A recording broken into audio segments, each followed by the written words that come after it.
Alright, get ready to take a big mouthful of member berries, because we're going to be going a ways back. Do you all remember the Hemlock? The gun everyone was using at launch, back at a time when you always saw an AWOL back on the Bridge of Eden? That was a while now, and a frontier far, far away. Because the game is not at all how it used to be. It's almost now more of a legend of the Hemlock. You just don't hear about it anymore, and if you really want to find where this gun is gone, you don't have to look anything further than the Titanfall weapon graveyard. And there is a few weapons that are there. Some were put there later on, some actually were just dead on arrival. Hello DMR, never really had a chance. The Hemlock was put in there after a huge nerf, which was warranted though. We also see the EVA 8 shotgun be there. It used to be better at launch as well. Now it's a weapon you hardly ever see. The Mastiff you will see. The Mastiff is such a nice, balanced weapon. When you have a one-shot weapon, you have to balance it correctly, if not it's too strong, or if you go the opposite way, it's too weak. The Mastiff seems to have been put in the right spot because it seems to me that the skill is what's going to bring up or bring down your consistency. Headshots with it make a big difference, your range, and just the way that you lead people. I dodged the grenade, couldn't dodge the fire. And now is when I'm starting to realize that the Hemlock struggles a lot in mid-range as well as close range, which makes sense for a 3-burst shot, but the thing is that it's reliably a 2 to 3 burst to kill. And already its 2-burst kill is pretty high on the TTK in this game. And when people are flying at you, that time in between shots seems like forever. You're gonna see an example of that right now. And that's when I start kind of getting more in tune with the Hemlock and what I need to do. Because when people are coming like this, every missed shot feels like a lifetime as they're coming at you. Does this weapon still need some tweaks? I would say so, because you just don't see it. Another weapon that got thrown out of the meta would be things like the double take. The double take used to be a lot better back when there was unlimited amped weapons, and this is what people forget. When you lose the amped weapons in the way that it used to be, it's going to affect different guns in different ways. Even some of the SMGs, which have trouble now, we've already gone through a couple of nerfs. They threw out the accuracy, made it more shots to kill because of increased damage drop off at range for the SMGs. You notice that the alternator was not as good. When I came back after I took a long break, I noticed that accuracy changed right away and that it took me more bullets at length. This was also around the time when they also changed the amped weapons, so there were a lot of changes that kind of went on top of each other to change the effectiveness of some guns. The SMGs were melting up close with amped weapons, but it also made it so they could compete with the assault rifles out far. So that's kind of how you brought that whole kit together. And was it too strong? I believe it was. Like, the time to kill before was so fast with unlimited amped weapons, and using something like the car, the alternator, you were just rampaging through people. So it was so good. But that was so much earlier in the game that I think when you see things like that, it's harder to judge out how you're going to balance. That's why the main problem with Titanfall was just that we lost support. Once you lost all that support and you weren't getting tweaks after seeing how the balance changes actually went, like, it's going to be hard. Like, I don't expect people to get balance changes right the first time around. You always have to look at it again and see how other changes to the game are going to affect them. So a lot of factors. I don't blame them for messing it up, but I'm still kind of salty that they just stopped support. What about the Spitfire? Because it had one of the biggest changes in the game. It used to be a gun that was just, it was terrible. There's no other way to put it. The accuracy was so bad, and you had so many bullets, but you still couldn't hit anything. So the gun was not good at all, considering that there were a lot better weapons out on the field. Then it got buffed, but then it went to, in my opinion, the best gun in the game. Overall, I find it to be the best. Yes, SMGs are really good in close distance. Machine guns are typically better at medium to long. But overall, even if I had to jump into a long scenario with an SMG versus jumping into a close range scenario with a Spitfire, I would take the Spitfire, because overall the gun is just better. So just so you guys know my views, if you brought up the Spitfire, it's like, why did you want it to be that good? Now here's my conspiracy theory. Get ready. Put on your tinfoil helmets, because we're going to be talking about the grappling hook. Was the Spitfire made to counter grappling hook slingshots? People who like just flying across the air, you needed something with high aim assist to hit them, as well as just the power to hit them from far as they continue to come towards you. And that time for them to get towards you isn't particularly long, but I do find that if you want to fight against people that slingshot a lot, having a long range weapon and just getting them in the slingshot while they're doing that is the best way to approach it. Some people say that the hit registration is broken when you slingshot. I've seen that too, but trust me, that does not happen half as often as people make it sound like. Like, people weren't replicating this back to back to back to back. People would show you like 1 clip, 2 clips, and I'm like, okay, get out of here, man, because that's just not the reality of the game. Like, not everybody is going to be able to set up, because there's a lot of positions you can't even do a slingshot that gives you full speed all the time. Like, you have to be set up at max length and all that stuff, and second, you have to be good at it. And even then, you're not guaranteed to be invincible. So to all those people that are bringing that up, I honestly don't think it's a big enough issue. I think a lot of times people are actually missing shots. When I see 1 example, 2 examples here and there, it's like, no, show me 1 game where you see that happen repeatedly, and then we can talk. Even then, I'm not sure if it's just some guy's connection. By the way, I don't know if this was legit or not, but we were like playing against this team, and we got about halfway through, and we were doing pretty well. I thought I was doing pretty well, and then all of a sudden this dude just started skipping and killing me. I'm like, no way, is this an actual leg switch? Like, I've never really seen it. We still won the game, but damn, if this guy wasn't skipping all of a sudden, and it seemed like he was gunning for me, so I'm like, is this a coincidence or not? I may be looking too close at this thing, but that's the only time I've noticed that my hits don't register. Other than that, for the most part, if people are grappling towards me, yes, it's hard, because the thing is, they are moving fast, but it doesn't make them invincible in the majority of occasions. But back to my conspiracy theory, is the Spitfire and the G2 made to counter things like grappling hooks, slingshots? Oh, I almost got my Titan. I really chased that, but that was worth it. But have you ever tried to slingshot yourself in really open maps when people are using a lot of G2s and Spitfires? It's actually quite hard.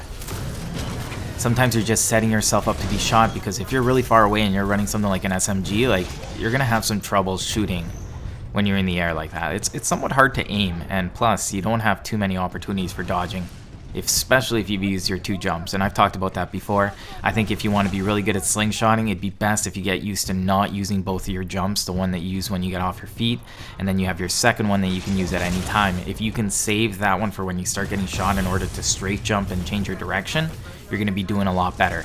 You're going to notice some people use both of their jumps at the beginning to get a big burst of speed, but then you're more locked into your trajectory. I haven't talked too much about the game, I've just been letting it play through. You may have noticed that the few times I died was usually someone coming at me with a grappling hook, or someone getting in really close to me pretty fast. The time between shots on this gun makes it so they can just close the distance, while you don't even have the option to shoot, because this is a burst fire. At medium to long, I find that this gun can perform quite well. I chose this game specifically because they did have a pretty coordinated team. They kept the pressure up, and it kind of just shows when this gun starts to struggle. I think if people are even more aggressive, the Hemlock is not going to be your first choice, and that's why it's in the weapon graveyard, because it's just not one of those guns that you're going to want to take. And I hate seeing games that already has limited guns. You don't want to see the small pool have guns that are not viable. That's what I like about Titanfall. Usually each gun has a purpose, but when you nerf them into oblivion, it sucks, because then you just don't have it. Like, I haven't even talked about Grenadiers, and the fact is that Grenadiers, projectile weapons in general, are typically not going to be used in this game because they're not good enough. The SMR at the beginning of the game, I played around with it, it was decent, you know, you can do some Titan damage, but now in this stage of the game, it's just awful. I almost wish they would have made it so it did more damage to Titans, so at least you had an incentive to take it out. Considering the secondary weapons are poor in this game now, sure, maybe before you could whip out an SMR and have a Mozambique as an actual primary when pilots came at you, but you can't do that now. I forgot I had a Hemlock. As soon as I started to be aggressive, I'm like, this is not the gun I want to do this with. That's the second time I've left him like that. That's what the Hemlock is going to be remembered for now. Leaving guys with just slivers of health. Kind of like the sniper sometimes. Kind of like some of the guns in Call of Duty. I guess it gives you that feeling of, I just barely got away. Yeah, it does help with things like that. It's funny how you can design games to kind of give you that feeling of always kind of surviving, and you're like, I must have done really good. I barely got out there with the skin of my teeth. But yeah, I think the SMR should have done more, oh, nice shot. The SMR should have done a little bit more damage to Titans. I think all the Grenadiers should have, because again, especially now, like you have to remember the Grenadiers have barely changed, and this was at a time or sorry, now we're at a time where the secondaries are not good, so they should have been given a bump when that happened in order to compensate for the loss that they just had. I've been trying to get my aim back after playing Call of Duty, and because my controller scheme is different, everything is so off for me. That's why I typically don't play too many games at once, but I'm trying to get good at it because I'm going to be adding Battlefield. I just want to have more variety on the channel. I think it'll just be good. But it does throw off my game, so usually I think I'm going to have to play one game for 1 week, get, you know, some footage on it, and then maybe play the next game for the other week, because if not, it's hard to change back. I don't want to compromise too much gameplay. By the way, I am going to show you guys some awesome ruin play with the grappling hook. I got my ruin on, man. I got my aggressive style on. So all these things are clicking for me in that game, and I just found it a lot of fun. It is so quick pace, and I found that anytime I'm not doing something in that game, I just die. And it's a different pace that people are used to in standard Call of Duty games. Usually you had time to set up back in the day, but now there's just no break in it. Like, there's just absolutely no break. As soon as you think you have time to relax and you don't check your back or you stop moving, you die in that game. And now that I've just realized that, I just have to keep the pace up, and I find that I live a lot more, get a lot more kill streaks, have a lot more consistency, and that's just the kind of Call of Duty we're in. It is just a really fast-paced one where you have to be doing a lot of stuff. I do enjoy it, so if you guys want to see... This is the first time I've gotten executed twice in a game in a long time. I think it had to do with the way that I was using the Hemlock, because I didn't want to be jumping. Jumping and trying to shoot this thing does not work out very well. I was trying to keep my feet more on the ground, and that's kind of what leads to the scenarios here. I'm not used to being in one position this long when I'm playing Titanfall. And it's kind of the same thing in Call of Duty. You don't want to be standing in one spot aiming your gun. Unless, of course, you're McTater Tots or whoever that guy is with the barbed wire. Then you can do whatever you want, because you can close down rooms. I had some guys in the vents. Oh my god, I had to take out that guy with the reactor. And I'm like, that's why this guy's here. The specialist in that game, it really fleshes out the game. I'm surprised. I'm really surprised by how good the game is and how much I'm enjoying it. Anyways, that pretty much brings us to the end of this episode. I hope you guys enjoyed this video, and maybe we're going to have a little bit of a discussion about what weapons you want to see tweaked. I kind of want to hear everyone's views. Are we getting close to Titanfall 3? Like, is now the time to start having these conversations again of what we should be doing and what people are expecting? Again, I'm not even sure how much of our feedback even affects their choices, at least before they've shown us what they're going to do. That's what betas are for, though, right? Then we voice our concerns. Like, I don't, right now I'm just like having fun when I start talking about things that I'd like to see. I don't expect them. I'm always happy to see some innovation from developers and see how they want to take things. And hopefully, you know, it's also somewhat what we want. They meet us in the middle just based on what we've been playing. Like, everyone knows my view about the grappling hook. I want to see more grappling hook in the future. But what do you guys want to see? Do you guys want to see a return to the same kind of abilities we have in this game, like phase shift? Would you like to see phase shift again in the game? Or would you like to see it reimagined as something more like another speed perk, but slightly different from stim? Maybe it lets you fly in the air. It's that booster pack. People were asking about an additional jump. What if it's an additional jump with a boost in the air, not so much made for the ground like stim? Just some thoughts. We're almost at the end of this game. You can see that I'm now Reaper hunting. I am trying to pull this victory off for my team. So I'm avoiding all the players, and I'm just going for this.